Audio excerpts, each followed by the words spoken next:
अब देवी सुनला दुर्गा है माई, अब मैया सुनला काली है माई, आ रही है सहैया है ये दुनिया में।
अब मैया सुन ले दुर्गा के माई, देवी सुन ले दुर्गा के माई, आ रही है सहैया गया जूता डोलना काली की।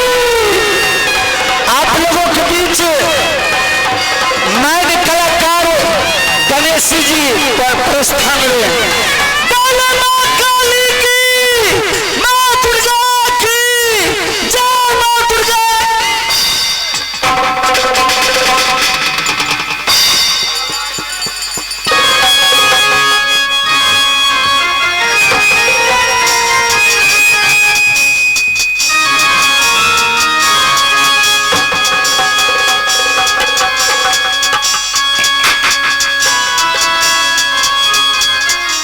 हेलो हेलो चे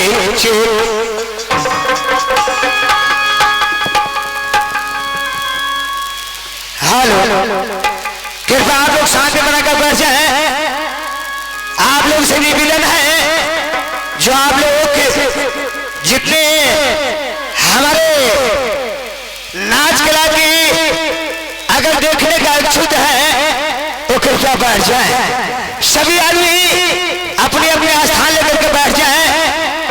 आप लोग के सामने सुनाया गया है आल्हा उदल नाटक 52 किला की लड़ाई होती है और 52 किला लड़ाई में आज की रात हम लोग बंगाल बिहार की लड़ाई खेलते हैं। अनकी इंदल की शादी इंदल हरण और उनकी शादी आज हम लोग खेलते हैं। आप ही लोग का फरमाइश था जो इंदल हरण नाटक होना चाहिए, इसीलिए आप लोग कृपया शांति बनाए, शांति को दान देते रहे, नाच गाना की मजा लेते रहे।